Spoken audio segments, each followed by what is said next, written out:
Hello students, today we will discuss about the operating instruments.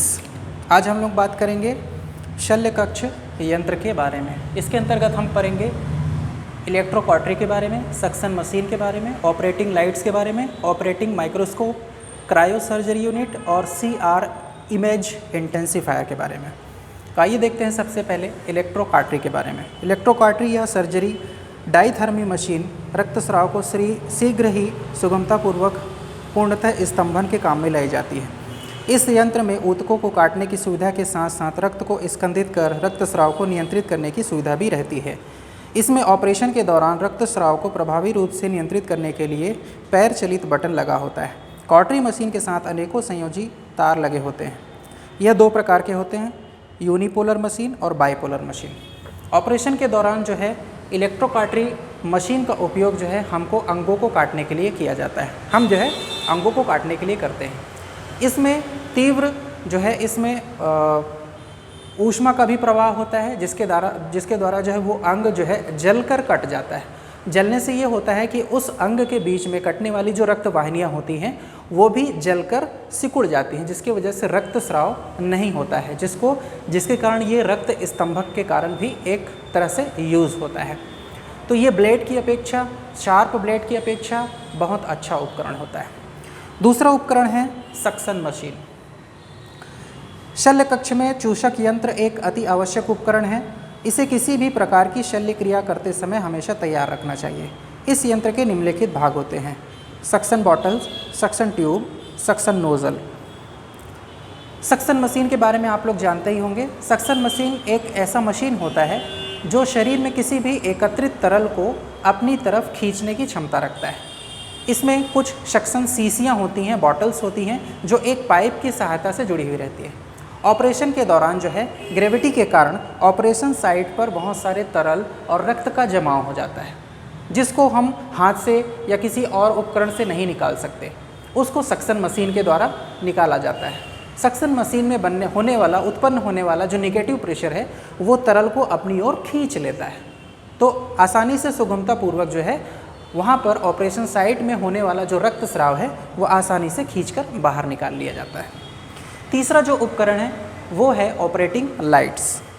शल्य कक्ष में लगने वाले विभिन्न प्रदीप्त तथा प्रकाश व्यवस्थाएं निम्नलिखित होती हैं: कक्ष को प्रकाशित करने वाली बत्तियां, ओवरहेड लाइट्स जैसे कि भीतरी कक्ष पर लगी प्रकाश इकाई, पेडेस्टल चलायमान इकाइयां, आपातकालीन प्रकाश व्यवस्था, कक्ष को विसंक्रमित करने के काम में लाई जाने वाली पराबैंगनी प्रकाश किरण। तो ऑपरेशन थिएटर में बहुत सारी लाइट ऑफ सोर्स रहती है। सबसे पहले तो ऑपरेशन थिएटर को उजाला करने के लिए अलग लाइट जो कि वॉल में लगी रहती है।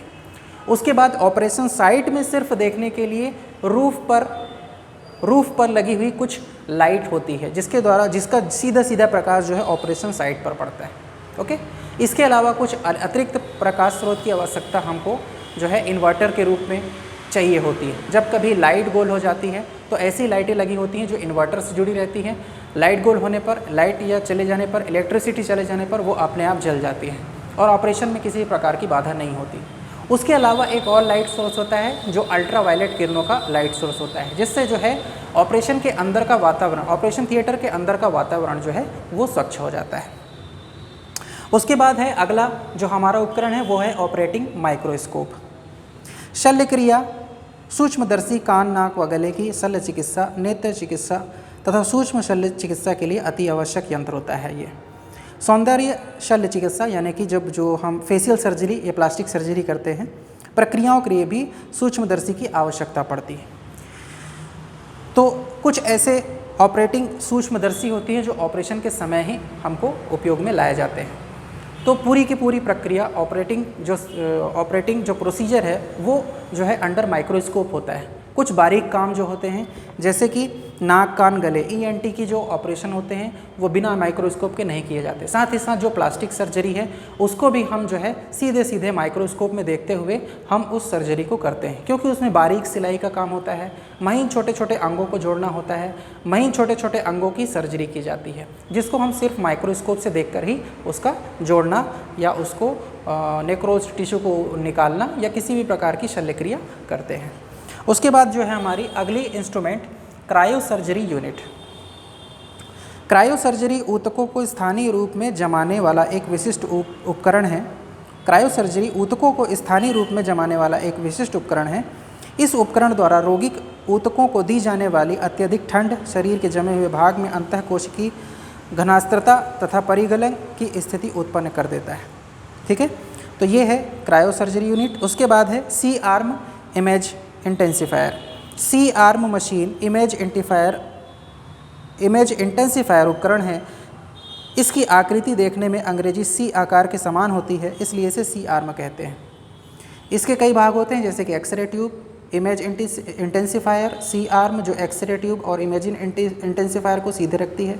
इसका उपयोग जो है मुख्यतः जो है आर्थोपेडिक ऑपरेशन, हड्डियों के ऑपरेशन के लिए, बाह्य वस्तु के स्थान को सुनिश्चित करने के लिए, फॉरेन बॉडी लोकलाइजेशन के लिए, यानी कि जब हम प्लांट करते हैं, जब किसी टूटी हुई हड्डी में रॉड वगैरह जोड़ते हैं तब इसका उपयोग किया जाता है, पथरी का स्थान बताने के लिए और कैथेटर डालने में आदि में इसका उपयोग किया जाता है। It is all about the operation theatre equipments. जो बेसिक एक बड़े बड़े जो इक्विपमेंट होते हैं वो ये हैं। Thank you.